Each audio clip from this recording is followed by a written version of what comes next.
May tanong ka ba sa inyong kalusugan? Nag-aalala dahil sa inyong karamdaman? Ito na ang programang sasagot sa inyong katanungan tungkol sa kalusugan. Dito, libre ang konsulta dahil Lunas, sagot ni Doc. Sabado sa All Radio TV sa Planet Cable Channel 3. Sagot ni Doc!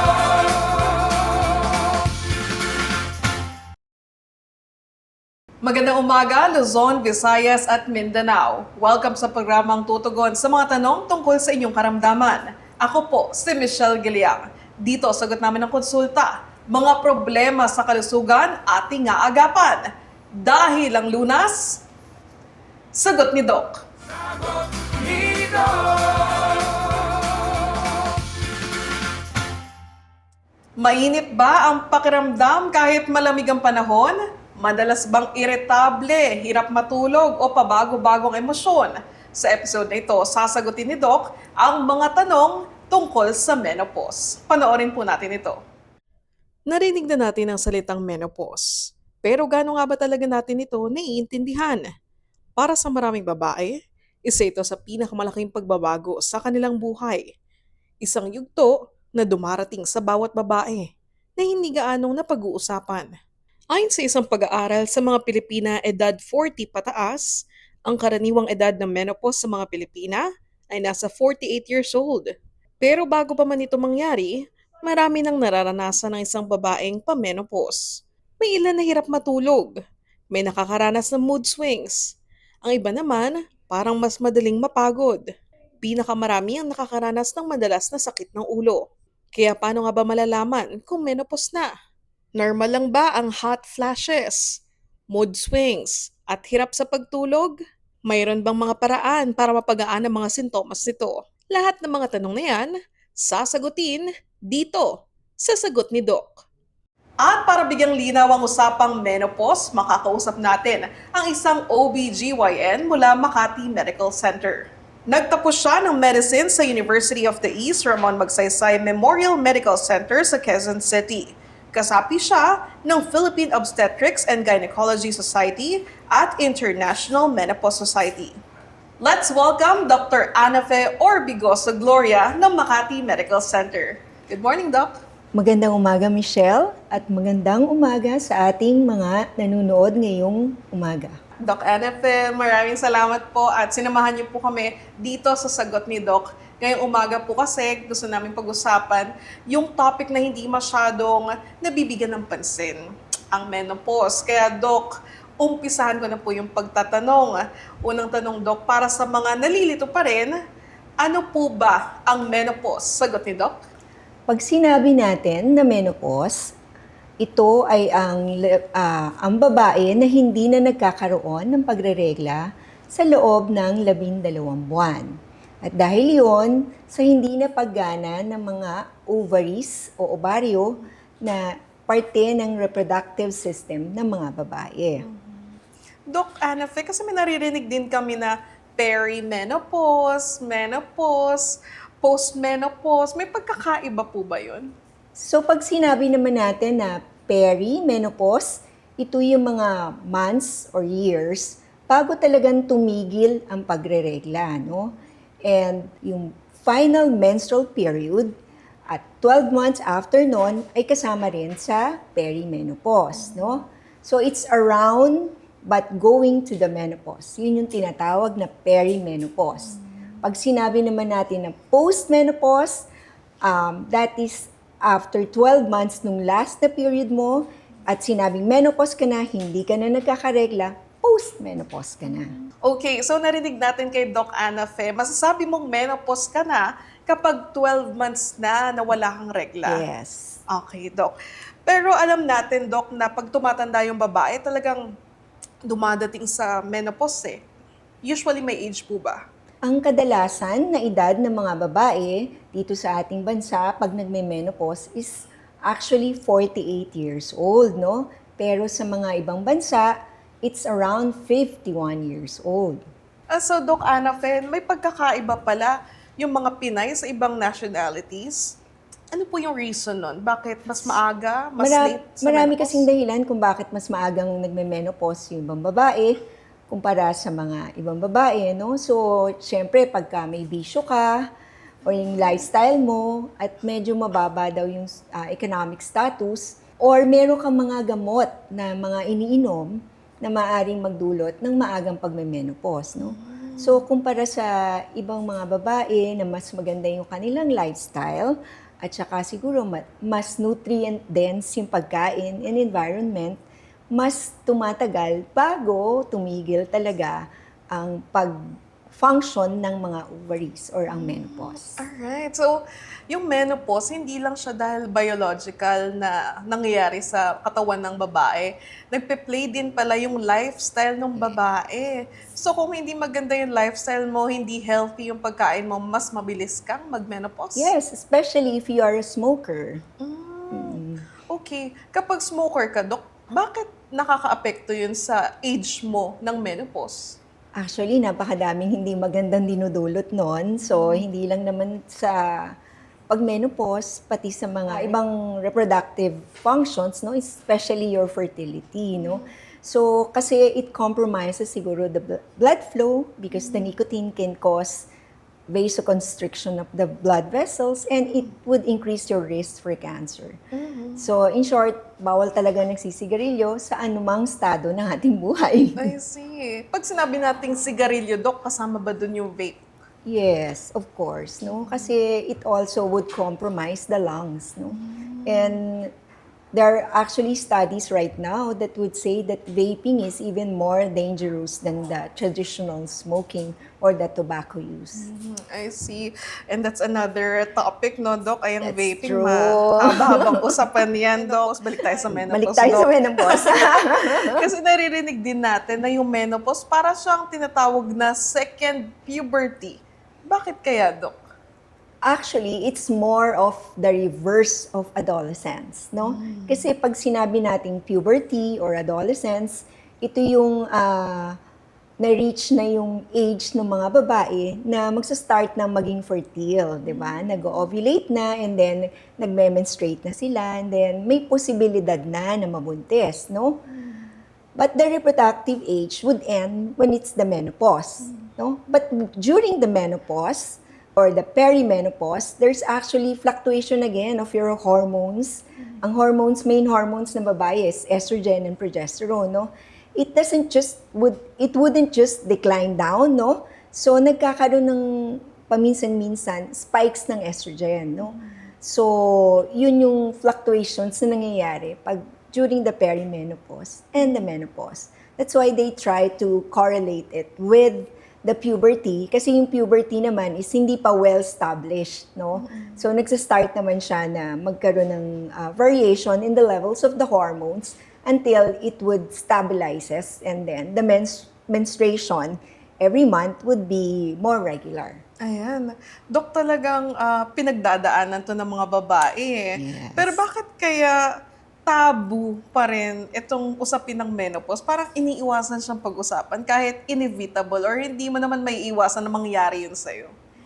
Kasi siguro, sa ating mga babae, mas pakiramdam natin na babae tayo pagka may capacity pa tayo na magbuntis. At usually, ina-associate natin yon sa pagre-regla, no? Ngayon, pag nag-menopause ka na, bukod sa nawala na yung capacity mong na mabuntis, matanda ka na rin. Kaya, ayaw mong i-admit na matanda ka na.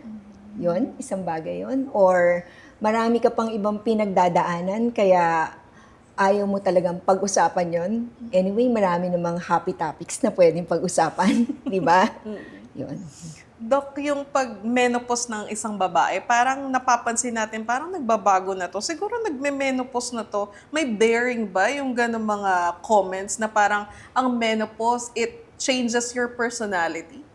We couldn't say na it would really change the personality, but maybe too many things are going on in a woman's mental health status as well as physical status. Kaya medyo nag-i-evolve yung personality. Diba? You become more empowered. You're older and more accomplished. So, maybe that's why they would say nag-iba yung personality. But actually, that woman is more empowered and more in charge of herself because of her age and accomplishments. Kaya siguro. That's true, Doc. Parang you become wiser as we get older. Yes. Okay. Doc, totoo ba na iba-iba yung sintomas ng babae pagdating sa menopause? Merong iba na walang nararamdamang sintomas, merong iba na hirap sa sintomas. Totoo yan, no? Kasi everyone would have a different individualized experience during the perimenopause and the menopause.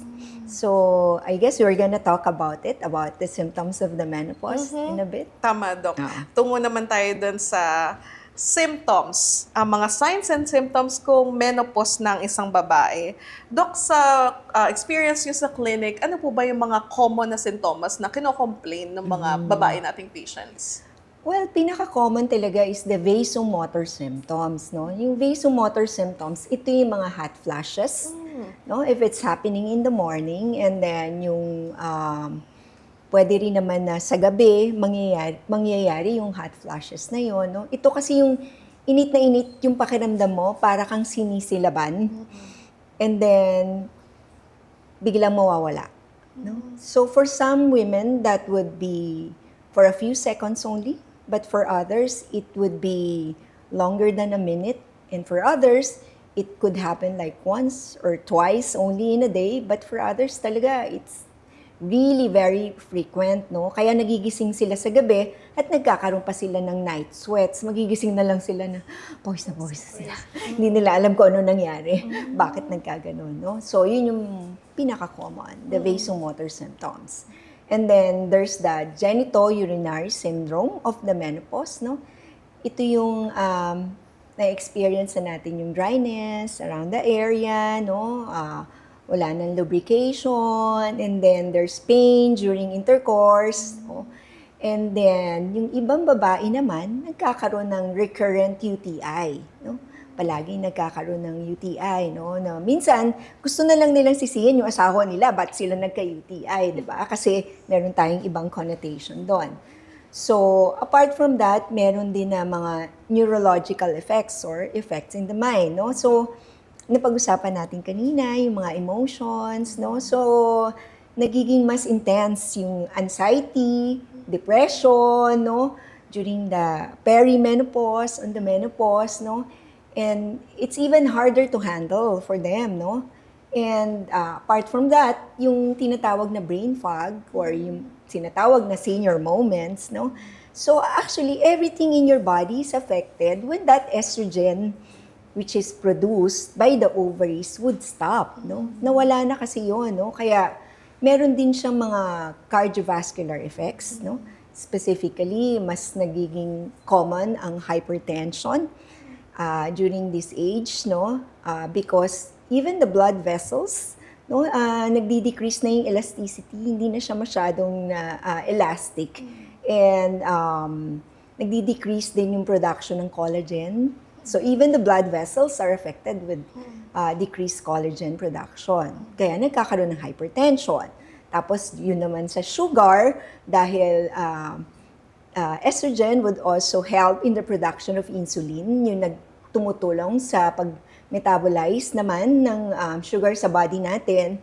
So nawawala na rin ngayon, kaya nagkakaroon din ng insulin resistance, no, glucose intolerance, or pagka-sakit na, diabetes na, no? So, marami pa na ibang madi-discuss tayo na effect, especially with regards to health in the menopause, no? So, I guess we should also include the occurrence of osteoporosis, no? Kasi nga, during this age, nawala yung estrogen, which help in maintaining the cells that, maintain the density of the bones. So, nawawala, rumurupok din, no? And like I mentioned earlier, with regards to the collagen, as soon as you hit menopause, almost 30% of the collagen production in your body is decreased, no? So, kaya nagkakaroon talaga ng mga wrinkles, sagging, no? Grabe. Yan. Doc Ana Fe, lingid to sa kaalaman namin, no? Kasi ang akala namin sa menopause, nag-i-stop lang yung menstruation. Pero base dun sa sinabi mo, grabe yung pinagdadaanan ng mga Yes. menopausal women. Yes, that's really true. Unahin natin, Doc, yung una mong sinabi na hot flashes. Lagi ko tong naririnig. Yes, that's true. Ano po ba yun? May nagte-trigger po ba kung bakit bigla na lang silang nakakaramdam na parang sinisilaban sila ng sobrang init? Ang sabi kasi is yung thermoregulatory zone sa brain, pag nag-menopause, dahil nawala na nga si estrogen, biglang committed na or lumiit na, hindi na kayang i-maintain ng body natin. So, kaya nakaka-trigger ng hot flashes. And actually, hindi lang naman yung init na yon na pakiramdam or yung episode na yon, even too cold, we are more intolerant. No? That's why ina-advise natin na pag menopause ka na, you wear layers of clothing. So, pwedeng nakasando ka sa loob, pero merong pantakip, meron pa isa pantakip para kung talagang malamig, doblehin mo yung damit mo. Tapos, unti-unti, try to strip it off pagka mainit na talaga. And then, yun, dapat talaga medyo loose-fitting clothing, you always have water, and then, di ba, yung ating portable na electric fan. So parang mas sensitive na yung balat ng mga menopausal women sa init at lamig.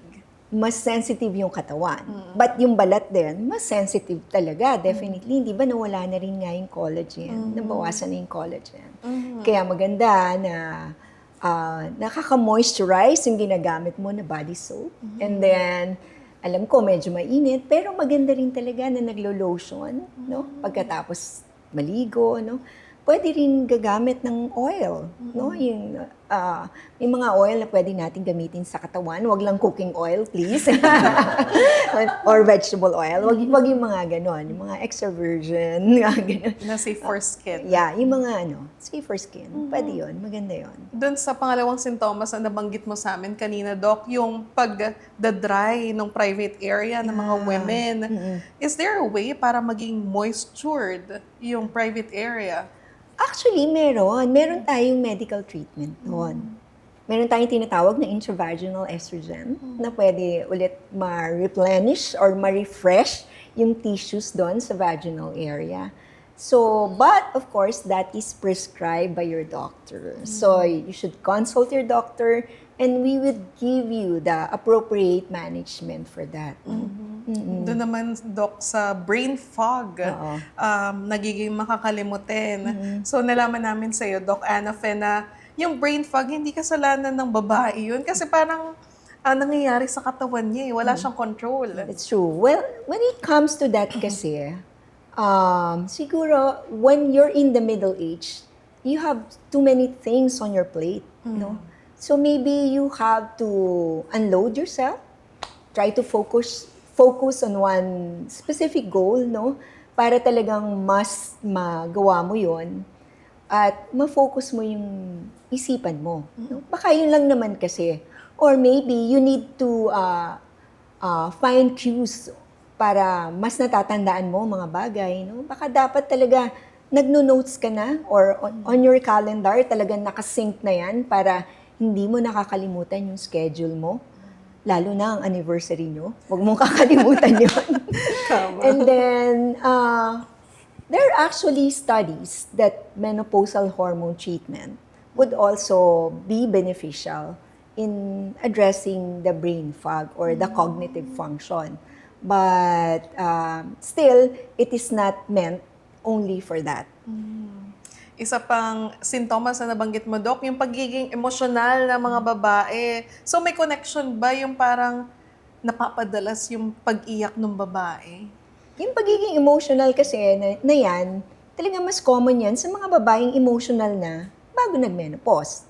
And then nag-menopause pa siya, tapos biglang yung hormones niya pag ganun-ganon, no? So, talagang mas nagiging intense yung pakiramdam niya. Siguro para maiwasan yun, iwasan din natin kung ano yung mga nagtitrigger. Baka naman kasi palagi ka nanonood ng Korean novela na palaging galit na galit doon. So parang yun na rin yung gagawin mo. Pag may nakita kang senaryo, magagalit ka na rin, pero hindi ka naman gano'n. No? And then, most importantly kasi is to find support from your family and friends. No? Actually, your BFF are your, unpaid therapist that you can always try to call. No? Don't think that you are ever alone. Someone is there who's willing to help you and it's gonna take your call if you call them. Alright. Dok, kasi lagi nating naririnig, kunyari may katrabaho ka na medyo matanda na, nasa 50s na, or yung boss mo nasa 50s na, tapos parang laging galit. Tapos sasabihin mo na, yaman na, baka nagme-menopause na yan. Totoo ba yun, Dok? Parang lagi na lang tong galit. Hindi naman yung nagme-menopause na boss lang ang palaging galit. Eh. Merong ibang boss, hindi pa menopause, galit. Di ba? So, it also reflects na yun talaga yung character niya talaga. Di ba? And, well, kung boss mo yun, baka kailangan mo rin talaga mag-adjust. Or maybe you can talk to your boss. Boss, ang wrinkles mo, di ba? Dapat hindi, masyadong galit. And palaging masaya para mukha kang bata at maganda. Sometimes kasi you just make the moment lighter and funnier and becomes manageable. Very good insight, Doc. Normal po ba sa mga menopausal women, yung mga nawawala na ng gana dun sa mga bagay na dating love nila gawin? Ano kaya specifically yung love nila gawin dati? Kumbaga, yung mga hobbies nila, Doc, nawawala na sila ng gana. Kunyari, pickleball. Nawawala na sila ng gana sa pickleball. Maybe it's the amount of energy or stamina, no? But the thing with the physical fitness kasi, you really have to maintain it, di ba? So, once na nag-break ka doon, nawawala na talaga yung passion mo. But if you try to be very consistent, especially with fitness, even if you're older, you are able to maintain it because it's very important nga, especially if you're hitting the menopause, to strengthen the bones and the muscles so that you could still be active kahit matanda ka na. Up next, aalamin naman natin kay Dr. Ana Fe Orbigoso Gloria ang long-term effects at epekto sa mental health ng menopause. Kaya walang bibitiw dito sa Sagot ni Doc. Sagot ni Doc! Exciting na bagong saya ang hatid ng Bingo Plus Mystery Box Go! Araw-araw kumpletuhin lang ang daily tasks sa Bingo Plus app para makakuha ng mystery boxes. Buksan ang bawat mystery box at tumanggap ng isang collectible Bing Bing logo. May 9 na iba't ibang Bing Bing logos na pwedeng kolektahin. Kapag nakumpleto mo ang lahat, may extra grand prize na naghihintay sa'yo. Mas maraming tasks na matatapos, mas maraming mystery boxes ang mabubuksan. At mas maraming ring rewards ang pwedeng mapanalunan. Kaya ano pang iniintay mo? Kumpletuhin ang daily tasks at simulan na ang iyong Bingo Plus Mystery Box Go Adventure. Tandaan, maglaro ng responsable. Ang paglalaro ay para sa kasiyahan lamang. Bingo Plus Mystery Box Go. Mas maraming tasks, mas maraming boxes, mas maraming rewards. Gaming can be addictive. Know when to stop. Sabay-sabay nating tutukan gabi-gabi ang inyong mga paboritong programa sa ating primetime bida dito sa ABS-CBN sa All TV 2.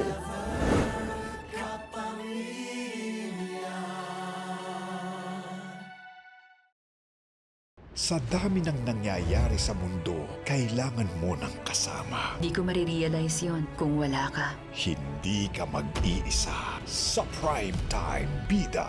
Magandang gabi, Pilipinas. Simulan natin ang balitaan. Sobrang big deal nito para sa amin. Sabay tayong lumalaban. This recklessness, hindi naman ikaw to eh. You used to be sharp. Matinik din yung kalaban natin. Bakit tayo yung mga nagtatago na parang tayo yung mga kriminal? Pero kailangan mo na mahanap si Ama. Ikaw, doktora, ang magiging daan para mapalapit ako sa kanya. Meron tayong kalaban sa loob mismo ng Inlea at SID. This is a full-scale search for Datu Rahman. Dami-dami ng tao sa mundo. Bakit si Datu Rahman? Bakit kinakailangan dumanak ang ganito karaming dugo para lang sa kanya? Kailangan ko makapasok sa loob ng Inlea. Ito lang naisip kong paraan para mabawi ko si Ama.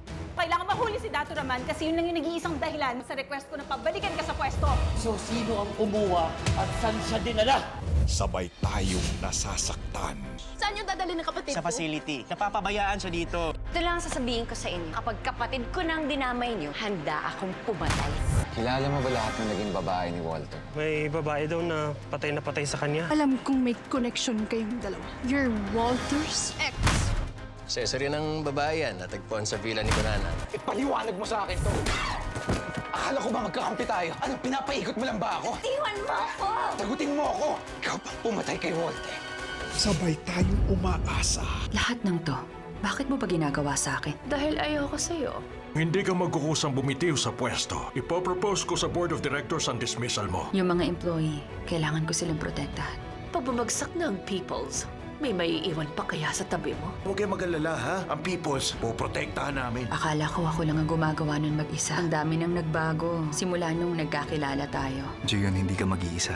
Sabay tayong nagmamahal. Salamat. Ako dapat ang magsabi niya. Iniligtas mo ako. Matured na ako para respetuhin ang desisyon mo. Nung sinabi mo sa akin na wala ka nang pakialam. Hindi ka ba natatakot na magkabalikan sila? Hindi yun mangyayari. Magkukwit ka na. Para saan to? Para maging traitor? Kung ayaw mong dalhin ng flak ng Shilitay, ako nang gagawa no. Tao ba sa loob? Mga bombero kami. Isa lang ang tahanan natin gabi-gabi. Sali ka na sa pamilya namin. Nandito na ako. Yes, ma'am. Ang ating primetime bida. Sagot Nido! Nagbabalik ang sagot ni Doc. Kasama pa rin natin si Dr. Ana Fe Orbigoso Gloria ng Makati Medical Center. Kanina na pag-usapan natin kung ano yung mga senyales na malapit na sa menopause ang isang babae. Ngayon, Dr. Ana Fe, pag-usapan naman po natin yung long-term effects ng menopause sa bawat kababaihan. So, Doc, burning question, nakakataba po ba talaga ang menopause? Nakakataba ba ang menopause? Actually, siguro kasi, nawala yung estrogen. And estrogen also helps in controlling the hunger. It affects the hormones that is produced by the brain in controlling the hunger. So, wala na tayong masyadong nagko-control ng hunger. Mas increase yung appetite. And nagdi-decrease naman yung metabolism ng katawan natin, no, habang tumatanda. So, meaning, hindi natin nababurn lahat ng kinakain natin and nawawalan din tayo ng activities, no? Kasi most of the work that we have when we are in the middle age, medyo hindi na masyadong physically demanding. And for others, wala naman din silang stamina to work or wala silang stamina to be moving around and to be physically fit. So, ito yung mga dahilan siguro kung bakit tumataba during the middle age, no? Pero hindi lang naman kasi babae ang tumataba during the middle age. Mapapansin din naman natin kahit yung mga lalaki tumataba, no? So, what is really important here is no matter how old you are, you have to try to be physically fit and be very conscious of your food intake. Dok, pagdating naman dun sa work performance, nakaka-apekto po ba yung menopause, yung performance ng mga menopausal women sa productivity nila sa work? I couldn't really say that because me, I'm working. So, I think I have, in general, ideally, if you're at the middle age, at the menopause, you have more experience, you have greater knowledge, ideally, diba? So, in terms of performance, siguro depende kung nakatulog ka mabuti or nag-hot flashes ka. Siguro yun yung mga bagay na maaaring maka-affect, no? But then again, like I mentioned, there's actually a solution to the problem if we want to. Okay, sa mga Mr. Doc, sa mga partner ng mga menopausal women, ano po ba yung sa tingin nyo dapat nila maintindihan tungkol dito sa pinagdadaanan ng kanilang mga misis? Well, you have to be really more understanding and extend the same love that you used to give them, no? Lalo na nung nagliligawan pa kayo kasi yun naman dapat talaga. Hindi nawawala ang ligawan kahit na naging mag-asawa na kayo or tumanda na kayo, no? And dahil marami siyang pinagdadaanan ngayon, no, especially nga, napag-usapan natin yung hormones, how it would affect her moods and her sleep, her health. Kaya dapat nandyan ka para gabayan siya. Huwag mong kumbaga sabayan pa or i-oppose pa yon kasi 'di ba? A happy wife is a happy life. Dok, sinabi mo kanina, nakakataas ng risk ng osteoporosis kung menopause ka na. Pagdating sa dementia or memory decline, may connection ba siya sa menopause? I think yung mga nakakaroon talaga ng dementia, merong kasing mga risk, 'di ba? Like in the family, no, that's more common genetically. But the memory decline is not just for women; it's also for men, no. So it's really part of the aging, and that's why I was telling ahead na it's important that you give cues, no, write them down or sync the calendar. Okay. Dok, sa mga ka-SD natin na late na nag-asawa, kunyari nasa 40s na sila, pwede pa ba silang magbuntis? Kasi as soon as a woman would hit 37 years old, talagang very few na lang ang amount ng itlog sa ovaries, no? Kaya pag nasa 40s ka na, it's even harder. So your chance of pregnancy is actually very small na. And kung sakali man na mabuntis ka, baka naman makunang ka lang. O kaya hindi maganda yung kakalabasan ng baby. Ano? Kasi mas prone na sa congenital abnormalities yung pinapanganak na bata pagka may edad na yung mom. No? That is what we call advanced maternal age. But it's still possible, no? With the advances in science right now, it's still possible na mabuntis pa rin even at that age. No? Kaya lang, it might need a bit more funding and money. Okay. Ayan, Doc Ana Fe, nasa kalagitnaan na tayo ng ating talakayan. At sa ating pagbabalik, sasagutin ni Doc Ana Fe ang tanong ng ating mga ka-SD tungkol sa menopause. Aalamin din natin ang tamang lifestyle para sa mga babaeng pupunta na sa menopausal stage. Kapit lang dito sa Sagot ni Doc. Sagot ni Doc!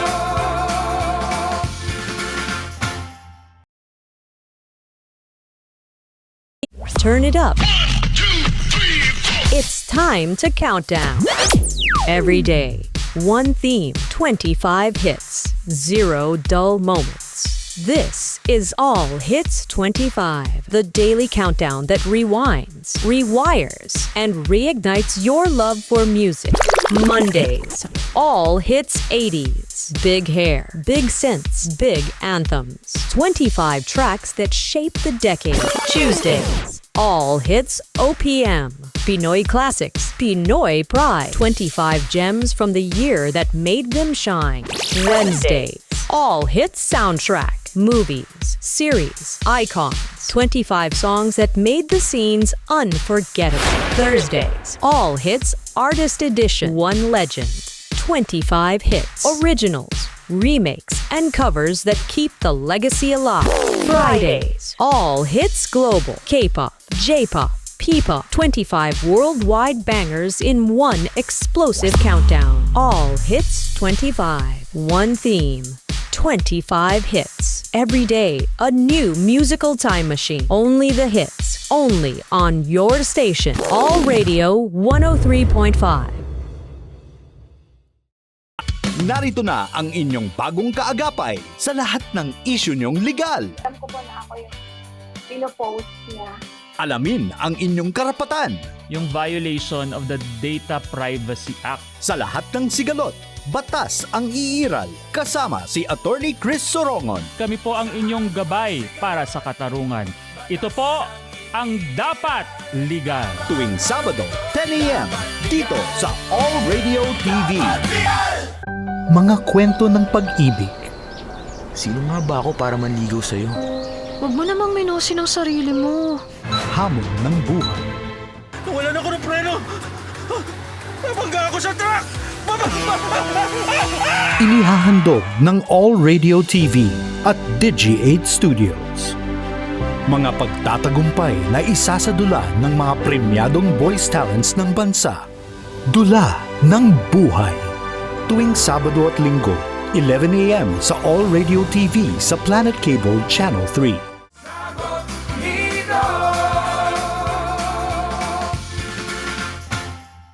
Welcome back sa Sagot ni Doc. Sa bahaging ito ng ating talakayan, itatanong na natin kay Dr. Ana Fe ang mga mensaheng ipinadala ng ating mga listeners at televiewers.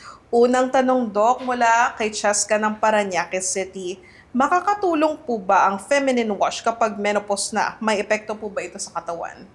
Hindi natin masabi yon dahil it's just basically a wash. So, wala siyang itutulong sa menopause, no? Except for hygiene, no? If we want to keep the area clean, then maganda na gumamit ng feminine wash instead of using mga soap-based na panghugas dun sa area na yon. Okay. Next question, Doc. Rica ng Pampanga. Pwede pa po ba magbuntis kahit malapit na po ako mag-menopause? 48 na po kasi ako. Hindi natin din masabi na hindi ka na mabubuntis kahit na 48 ka.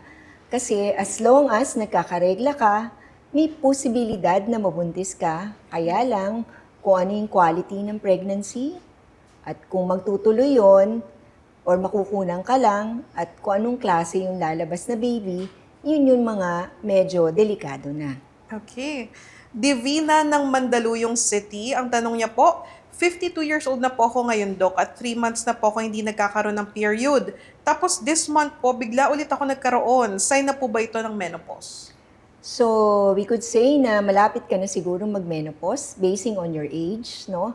Typically, na-experience talaga yung tinatawag natin ng skip and delay in the menstruation, no? Ito yung parang papaiksi yung days na nagkakaregla ka, pero pahaba naman ang pahaba yung interval na nagkakaregla ka. Pero masasabi lang natin na menopause pag 12 months nang hindi nagkakaregla. Okay. Next question natin ay mula kay Joy ng Batangas. Totoo po ba na nakakababa ng sex drive kapag menopause na? Kasi nga, medyo iba na yung lubrication and masakit na pag nagko-contact. Kaya din, ayaw mo nang makipagtalik, no? At bukod doon, talaga namang maliit lang yung amount ng nagtitrigger ng libido sa babae na tinatawag natin na testosterone, no? Compared sa lalaki. But the thing is, meron talaga tayong treatment na specific para sa mga babaeng nabawasan na ng sex drive, no? Alright. Last question naman, Doc, mula kay Savannah ng Rizal. Totoo po ba, Doc, na nakakadry ng balat at nakakasag kapag menopause na? Totoo yun, no? Kaya kailangan, meron din tayong gagawain para medyo hindi naman kumulubot lahat sa katawan natin, no? Kaya nga napaka-importante ng healthy lifestyle, no? Kasi nababawasan na talaga yung collagen sa katawan natin at nagkakaroon na ng wrinkles. Okay. Doc Ana Fe, salamat sa pagsagot ng mga napakaraming tanong mula sa ating mga ka-SD. At syempre, maraming salamat sa mga nagpadala ng kanilang mga tanong na ating mga listeners at televiewers ng All Radio 103.5 at All Radio TV sa Planet Cable Channel 3. Ngayon, Doc Ana Fe, tungo naman po tayo doon sa tamang lifestyle ng menopausal women. At what point po ba dapat magpatingin na sa OBGYN? Well, ideally naman kasi talagang dapat nagpapatingin sa doktor, specifically with your OB-GYN as soon as nagkakaregla ka na, no? At least once a year, no? To make sure that you have a good reproductive health, no? Hindi yung pag may nararamdaman lang tayo.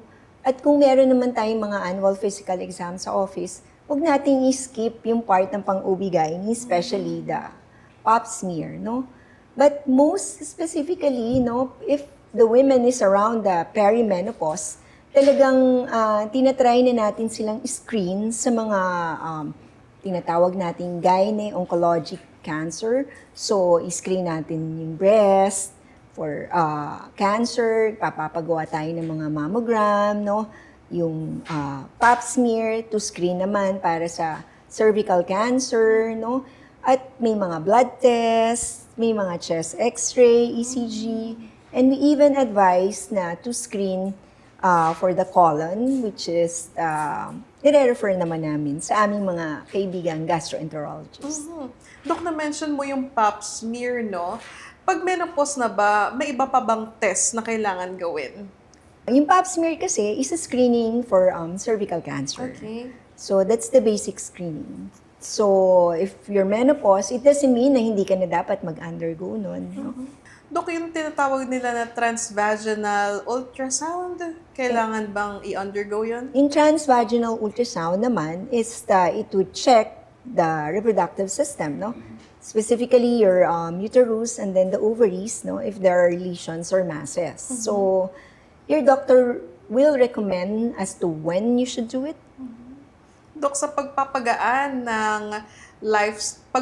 ng side effects ng menopause, ano po ba yung marirecommend nyo na lifestyle for them? Basically, yung pagkain natin, no? Yung healthy eating, dapat talaga nutrient dense. Yung plato mo, kalahati niyan, dapat gulay, kaunting fruits lang, and then your carbs should be coming from whole grains like your adlay, brown rice, and then your protein should be coming from fish, seafood, and only a little of meat, no? So you try to avoid processed food and drinks, processed meat, no? And you try to lessen your liquid calories, no? And then avoid snacking, no? In between. Ideally, hindi ka nakakain 2 hours before you sleep, no? And aside from eating healthy, syempre the physical activity, no? Dapat talaga you try to maintain at the minimum siguro 5,000 steps. But if you can make 10,000 steps a day, that is more beneficial for your heart, no? And apart from doing your cardiovascular part, which is nga yung steps na yun, no? Pwede rin naman kasi na like, if you're just doing gardening at home or doing chores at home, basta keep on moving, no? That's important. But you also have to strengthen your muscles and your bones. So, kailangan din talaga ng functional strength training. Kaya dapat at least twice a week, talagang gumagamit ka rin ng weights, dumbbells, or bands, no? To strengthen the muscles and the bones. And you also have to take care of the balance, no? So, it's important na meron ka rin ng mga yoga stretching, or kaya tai chi, or pilates, no? Because balance is also important. So, those are very basic lifestyle na dapat hindi lang pang menopause, but kailangan bago ka pa mag-menopause in all your life, dapat ginagawa mo yun.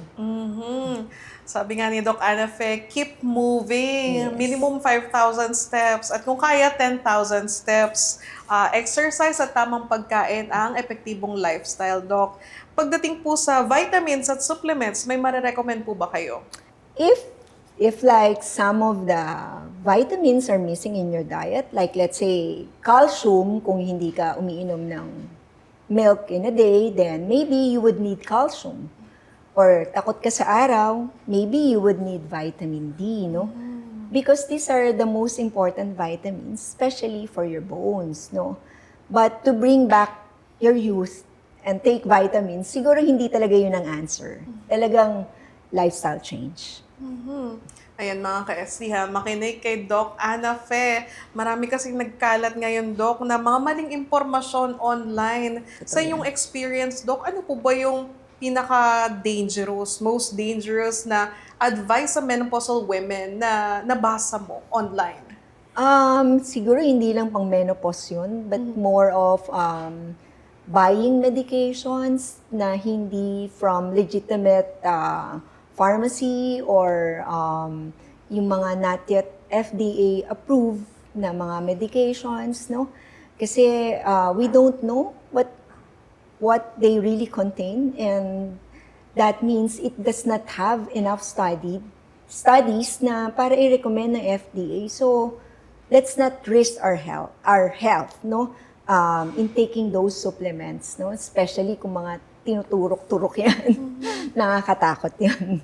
Doc, I agree 100% sa'yo. Kaya sa mga kababaihan dyan na nasa menopausal journey na narinig nyo si Doc Ana Fe, kumain ng tama at nakakatulong po yung exercise. Pero wait, break muna po tayo. Sunod natin pag-uusapan ng mga maling pananaw tungkol sa menopause. Yan ay sa pagbabalik ng Sagot ni Doc. Sagot ni Doc!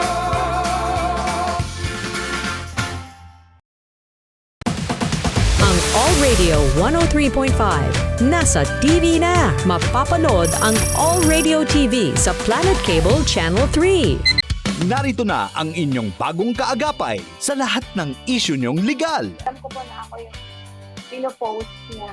Alamin ang inyong karapatan. Yung violation of the Data Privacy Act. Sa lahat ng sigalot, batas ang iiral. Kasama si Attorney Chris Sorongon. Kami po ang inyong gabay para sa katarungan. Ito po ang Dapat Legal. Tuwing Sabado, 10 a.m. dito sa All Radio TV. Sagot ni Doc! Welcome back sa Sagot ni Doc. Kasama pa rin natin si Dr. Ana Fe Orbigoso Gloria ng Makati Medical Center. Para sa huling parte ng ating usapan tungkol sa menopause, babasagin na ni Doc Ana Fe ang mga maling pananaw dito. So Doc Ana Fe, ano po ba sa tingin niyo yung pinaka-delikadong misconception tungkol sa menopause? Siguro yung natapos na ang buhay mo dahil nag-menopause ka na. But actually, hindi naman. It's just a special stage in your life and there's still so many beautiful things to look ahead to. Dok, totoo po ba na nagsisimula ang menopause pag na-hit mo na yung 50 years old? Kasi merong mga babae na mas maaga pa nagme-menopause, no? So, hindi talaga 50 yon, but we are expecting talaga na around 50, malapit na talaga, no? Pero may mga babae na even at 46, 45, 40, nagme-menopause. Pero meron tayong tinatawag na mga conditions pagka gano'n naman kaaga, nag-menopause ang babae. Yun yung tinatawag na early menopause or the premature ovarian insufficiency. Okay. Ayun, narinig natin mga ka-SD kay Doc Ana Fe, no? Hindi natatapos ang pagkababae mo dahil menopause na. Sa mga kakilala naman natin nagbe-menopause, alalahanin natin yung pinagdadaanan nila kasi sa unang isip natin, nag-stop lang yung menstruation. Pero nalaman natin kay Doc Ana Fe na marami silang pinagdadaanan, hindi lang yung sa menstruation na part. So Doc, sa ating clinical takeaway na segment, ano po yung take-away mo sa usaping menopause? Ano po yung ma-advise nyo sa mga kababaihan natin na nasa menopausal journey na? Most importantly, we should be thankful that we have reached the perimenopause or the menopause because that means we are alive, no? And then there's tomorrow. So there's still a lot of things ahead of us. We can still try to learn more, no? Be active, and help a lot of people. So, we should consider menopause as a natural state in a woman's life, but we should face it with courage and more determination because that means we only have a few years ahead and this is the time to make a difference, no? And if you are already a career woman, then sobrang accomplished mo na, di ba? If you are a housemaker, malalaki na yung mga anak mo. So, unburden yourself of too much loads, no? And maybe lessen the social media and interact more with people. And find that goal, no? In the end, we know that we are heading towards being with the Lord. So, maybe it's the best outlook that we should have in mind, so that we will not be worried of the ugly physical changes, but we should be facing it with courage and happiness that we are given this chance by God to be in this life still. Oh, very well said, Dr. Ana Fe. Maraming salamat po, Dr. Ana Fe Orbigoso Gloria, sa pagsagot sa mga tanong tungkol sa menopause. At maraming salamat din po sa Makati Medical Center. Narinig natin si Doc Ana Fe. Nakakatulong ang pagkain ng tama, pag-exercise, at syempre, iwasan na po natin yung paggamit ng social media kung ginagamit mo lang siya para i-compare yung sarili mo sa iba. At sinabi ni Doc Ana Fe, if you reach the menopausal stage, you are an accomplished woman. Again, thank you so much, Doc Ana Fe, sa mga binahagi mong kaalaman sa amin. Maraming salamat din, Michelle, at maraming salamat sa ating mga nanonood at nakinig sa segment na ito. And it is really a privilege to be speaking here and talking to a lot of people and speaking about what is my passion and helping the menopause and the perimenopause women. Samahan niyo po ulit kami sa susunod na Sabado, alas 7 ng umaga dito sa All Radio 103.5 at All Radio TV sa Planet Cable Channel 3. Ako po si Michelle Giliang. Mga tanong at problema sa kalusugan ating aagapan. Dahil ang Lunas, sagot ni Doc. Maraming salamat sa Caffeine Links. For your daily dose of caffeine and savory umami of matcha, check out Caffeine Links on Facebook or visit them at 18A Leonardo Street, Taytay, Rizal. Sagot ni Doc. Sagot ni Doc. Sagot ni Doc. Sagot ni Doc. Ang All Radio 103.5 nasa TV na. Mapapanood ang All Radio TV sa Planet Cable Channel 3. All sa balita at napapanahong usapan. Mainit na balitaan sa mabilis lang to. Usapang kalusugan sa sagot ni Doc. Batas ang iiral sa dapat legal. Travel and learn some Living Asia. And late night sports action sa Hoops Mayhem. All sa drama at kwentuhan. Madamdaming radio drama sa dula ng buhay. Misteryo at kababalaghan sa ulirat sa pagkaimbing. Mainit na kwentuhan sa The Pillow Talk. And live music at its best with the Retrospect Show with Jay Martin. With all your favorite All Radio programs now made for TV. All Radio TV sa Planet Cable Channel 3.